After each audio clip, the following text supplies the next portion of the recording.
What's going on, everybody? And thanks for tuning back in to another episode of Florida Prison Talk. I'm your host, Easy Win. And for this video right here, we're going to be up in the DMV area, specifically Maryland.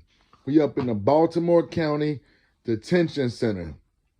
I don't know if some of you heard about this story or not. A few years back, Tavonne White, he was the leader of the Blackguerillafamily, well, the ex-leader, because he ended up cooperating, and he impregnated 4 guards at the same jail. He ended up being at that jail for like 4 or 5 years. He was fighting his case for attempted murder or something like that. He ended up impregnating 4 guards at the same jail. 2 of them got their name tattooed on them. And he ended up, 27 correction officers end up going down for corruption, smuggling contraband, cigarettes, weapons. A kitchen worker got caught up, and 2 other inmates got caught up. This man was making $16,000 a month sometimes from the contraband he was bringing in the jail. He had the COs bringing it in there. Like I said, there was 27 of them caught up in the indictment. He was running the whole jail. He called all of the shots.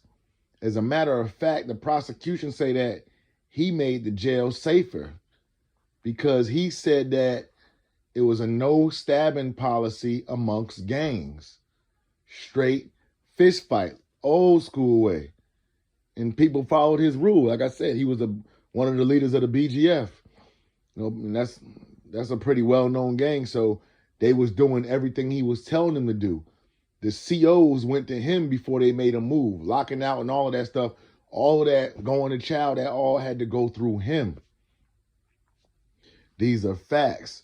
Well, when it was all said and done, he ended up cooperating, and he ended up telling on the guards that he had working with him. He ended up telling on the kitchen worker, and he ended up telling on 2 other inmates that were in his gang.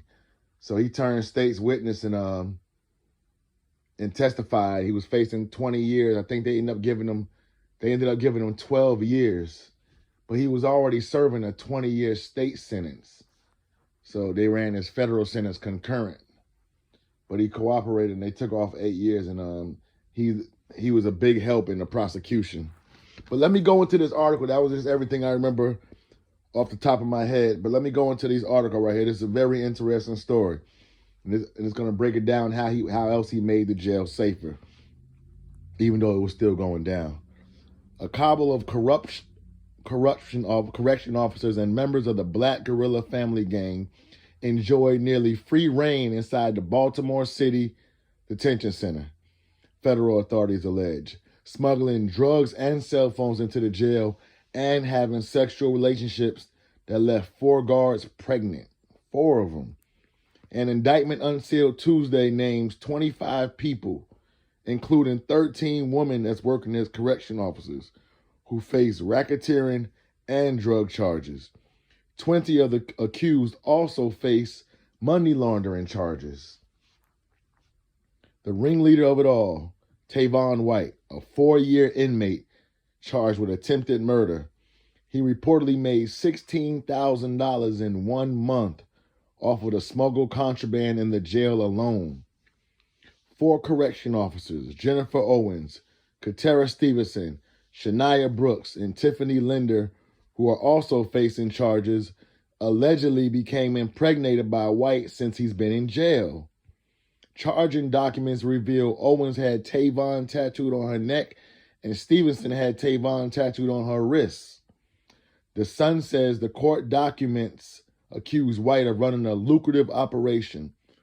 Authorities report that White said in a recorded conversation that he made as much as $15,800 in a single month selling contraband in jail. And gang members once boasted they could turn $1,000 in profit on 1 ounce of marijuana. According to the Sun, I guess that's like a newspaper or something, no attorney is listed in court records for White or other defendants. As officials were laying out the allegations at a news conference, some of the defendants were appearing in federal court across the street. Most were released on their own recognizance and were escorted by law enforcement out of the courtroom. Their lawyers declined to comment. One of the women appeared before a judge still wearing her corrections officer uniform. That is crazy. Let me go back to this other one that gives more into detail. Tavonne Bulldog White dealt drugs, impregnated 4 guards, and oversaw a drug smuggling operation while in jail. He used contraband cell phones while in jail to direct gang activity on the streets. He recently testified against 5 correction officers, a kitchen worker, and 2 inmates who authorities say helped White run the operation. Impregnated 4 guards while in jail on an attempted murder charge. He has pleaded guilty to participating in a racketeering conspiracy. The same prosecutors who painted a gang member as the architect of a widespread drug and cell phone smuggling conspiracy said Monday during his sentencing that he actually made the prison safer, despite impregnating 4 guards and directing crime on the street while behind bars. Tavonne White was sentenced to 12 years in prison, significantly less than the maximum 20 years he faced after prosecutors told the judge he quelled violence by instituting a no-stabbing policy among gang members, and then took a substantial risk by testifying against others in the ring. White, a commander of the Blackguerillafamily, oversaw a contraband smuggling operation inside the Baltimore City Detention Center that grabbed headlines and resulted in a sweeping indictment of 44 people, including 27 correction officers. He corrupted 27 correction officers at one jail, impregnated 4 guards. Do you know how much power that take? Come on, man. In Stuart Scott voice. 35 of those charged pleaded guilty, including White. 8 maintained their innocence and went to trial. A federal jury last week convicted 5 people, including 2 correction officers, 2 inmates, and a kitchen worker of racketeering. Once the federal government's primary target and the poster child for the deep-seated and rampant corruption within Baltimore jails, White's testimony became prosecutors' most valuable asset. He spent 5 days on the stand. During opening statements in a 2-month trial, Assistant U.S. Attorney Robert Harding told juries, "We're about to go into a strange place, an upside-down world where inmates ran the prison and correctional officers took directions from the gang leader, all of them participating in an ongoing contraband and narcotics trafficking organization inside the prison." Prosecutors relied on White, who once declared in a jailhouse phone call, "This is my jail, and I am the law." At the sentencing Monday, Harding told U.S. District Judge Ellen Hollander that White deserved a sizable reduction from the maximum sentence because of his cooperation. Harding said that although White played a significant role in the conspiracy, he helped make the jail safer, and noted that White took a substantial risk testifying against other members of the notoriously violent gang. "He has assumed the risk he would have to live with for the rest of his life," Harding said. "It took great courage to do what he did. This is a man in danger." Those are facts.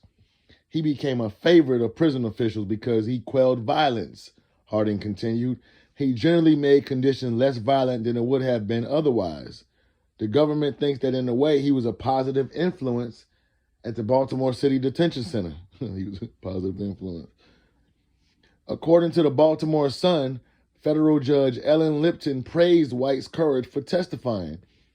The newspaper quoted Lipton as telling White, "You did quite well." WBAL reported that at one point, federal authorities intercepted White's jail phone call.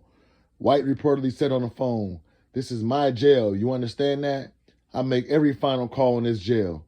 Everything come to me." During the trial, White testified that prison guards often engage in sexual relationships with inmates and were willing participants in a contraband smuggling conspiracy that involved sneaking drugs, tobacco, and cell phones into the prison.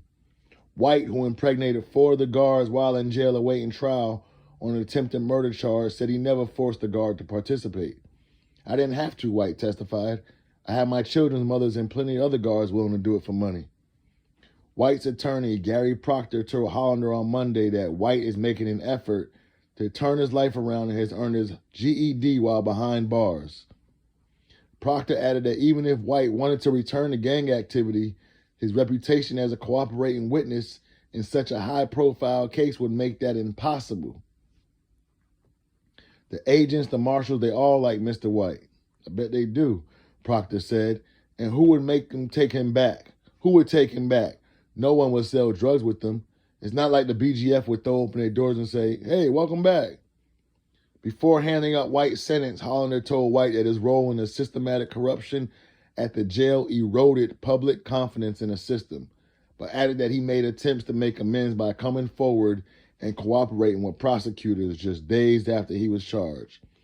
It took a lot of courage with the gang as violent as BGF to come forward and testify, Hollander said. You deserve credit.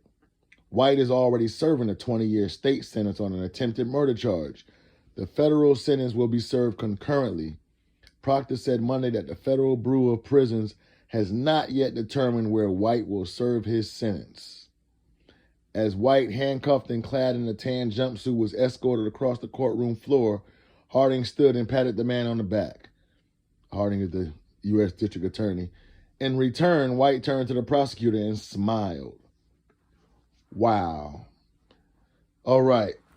Tavonne Bulldog White, about a Maryland ex-leader now of the Black Guerrilla family. This man had to have a lot of power. You could manage to corrupt 27 correction officers, kitchen workers, you had inmates under you, you was calling the shots at the jail, and you impregnated 4 guards, which means you had the means to get away and do that. So you was basically running a whole facility. You got drugs, you got contraband, you making $16,000 a month. It's crazy because even after all that being said, usually people that have all of that stuff going on, they don't usually cooperate because those usually be the ones getting cooperated on. The police don't even want to, but the reason why they used him the reason why he was good to cooperate, because at this point, yeah, they wanted him, but they felt like the conviction of the correction officers is more important because they're COs. They work for the government. You get what I'm saying? So now if it was him, Tavonne White, and they was out in the streets and there was a bunch of other drug dealers, they would be shooting for him for real. No deal or nothing. They would be trying to get him to do 40 years to life. And they would try to get all his people that was under him to testify against him. Because they wouldn't even want his testimony against the little guys. They trying to bring the big dog down. But being that it was correction officers involved in this, the government was very interested in the conviction of the correction officers. And that's when he came in handy. That's why it was able to go down like that. But it would have been different, in my opinion, if it happened in the streets. They would have been going for him. They wouldn't have gave him a chance to cooperate. But that was Tavonne Bulldog White. And I had read about this case years ago. I mean, not years ago, but like 4 or 5, 6 years ago. I heard about this case, man. I was like, wow, he was in jail calling all of these shots. He's calling shots on the streets. He's having people do stuff on the streets. He's even keeping the violence down in the jail, saying we throwing straight hands. And that's another thing, though. Do you know how strong your power has to be able to corrupt 27 correction officers? And he said he didn't even force none of them to participate. Do you know how much power you have to be able to do that? I understand some people might be in a jail and it might be like 1 or 2 COs bringing in stuff. You know what I'm saying? They get in the bag, got 1 or 2 COs bringing in stuff. This man had 27. Think about a jail and think about different parts of the prison. That's damn near a lot of the parts of the prison. Shit, 27 CO, that's like damn near, that probably was damn near the whole Baltimore County Jail, detention center. Like, come on, think about it. 27 guards is a lot of people. 27 COs is a lot of doggone people. Even had the kitchen worker involved. The kitchen worker say, "Shit, I want some of this money too." But like I said, it's being at this Baltimore County Jail, I know for a fact that a lot of those COs was black. Those were sisters from the hood. Guarantee it. It is what it is. I'm a brother too. Guarantee it was sisters from the hood. They wasn't finna let that money go by. We want that money too. Yeah, we COs, but we still from the hood. We trying to get paid. We trying to get that bag. And if we can, so we gonna try to have sex with this powerful man if he gives us a chance. When it's jails like that, that's close to urban areas or low income areas, the people from that neighborhood end up working there. It's just like where I'm from. You got jails out in Belgrade. Like all the COs there are black. You know what I'm saying? I went to see my homeboy in Sago Palm reentry. That's in Pahokee. Damn near all the COs I seen was black, and they were sisters that look like they from the hood doing their thing. It all depends, like when you got jails close to certain areas. Just like they say that for the New York State Department of Correction, they say, I think like Sing Sing, they say Sing Sing usually has black correctional officers, you know what I'm saying? Rikers Island, you know? Here's another article I found. This one has different stuff in it, different detail. The Black Guerrilla family turns Baltimore's jails into a stronghold, investigators say. Correction officers at the Baltimore City Detention Center were preparing for a middle-of-the-night search of jail cells aimed at rooting out drugs, cell phones, weapons, and any other contraband inmates had stashed away. But the officers weren't the only ones getting ready. Hours before the planned checks in January, an FBI affidavit says word reached Tavonne White, an inmate who prosecutors say reigned as the jailhouse leader of a violent gang called the Blackguerillafamily. White's alleged tipster, according to court records, a corrections officer at the jail. The advance warning vividly illustrates the success with which federal authorities believe the BGF turned the downtown Baltimore Detention Center into a gang stronghold. Authorities around the country have struggled for years to dislodge gangs from jails and prisons. In Maryland, for example, a 2009 investigation revealed widespread BGF activity at other correctional facilities. So I guess the BGF is big up in Maryland now. But the scale and scope of the allegations laid out this week in a federal investigation included 25 people, including correction officers. They were accused in a smuggling scheme. After getting the tip, White allegedly announced, "I just got the message saying that they're going to pull a shakedown tonight. Let me call all these dudes on my phone and let them know." Prosecutors say White relayed the news to two gang deputies who in turn sounded the alarm to other inmates, fellow BGF members with nicknames like Fat Boy, Ack, and Flatline. With White as its alleged leader behind the jail's walls, the gang dealt marijuana, cigarettes, painkillers, and cell phones that is smuggled in with help from correction officers, several of whom were having sex with gang members, according to a federal indictment unsealed this week. The gang's so-called Minister of Finance also collected dues from members and levies from non-member inmates, funneling money to gang leaders on the outside, the indictment alleges. Court filings paint gang members as highly organized with an eye on a long term at a facility, intended to temporarily hold suspects before trial. Okay. Let me read that again. Court filings paint gang members as highly organized with an eye on a long term at a facility, intended to temporarily hold suspects before trial. Prosecutors say they methodically went about corrupting correction officers and had a command structure that jail authorities believe would determine succession if a member was set free or sent to prison. Corrections Department investigators discovered BGF documents outlining that new recruits are trained to target female officers with low self-esteem, insecurities, and certain physical attributes, according to the affidavit. Gang members believe such officers can be easily manipulated, investigators wrote.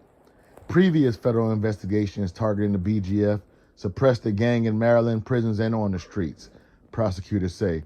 But the new indictment says it became deeply entrenched inside the jail, establishing a 36-year-old White in power while he awaited trial for more than 3 years on an attempted murder charge. Arnett Gaston, a clinical psychologist and prison gang expert who rose to the top of the ranks of the New York and Maryland correction system, said he was shocked by the alleged level of involvement by correction officers. 13 were charged and 4 officers were impregnated by White, prosecutors say. Quite frankly, I have never come across this level of voluntary participation. That's what really surprised me, said Gaston, who in the late 80s and early 90s commanded New York City's main jail complex on Rikers Island, considered one of the largest detention facilities in the world. From roots in California prisons during the 1960s, the BGF has spread its influence to the streets of Baltimore, investigators say, setting in motion a wave of violence around the city late last year. White, who held the relatively senior rank of bushman, felt supreme inside the jail, according to an affidavit filed in connection with the case. But investigators also intercepted conversations between him and more senior leaders outside in which he asked for instructions. So it was definitely somebody over him. All right. So yeah, that was the last article. That's all the information. I appreciate y'all tuning in to another episode of Florida Prison Talk. It's Easy Win, and I'm out of here.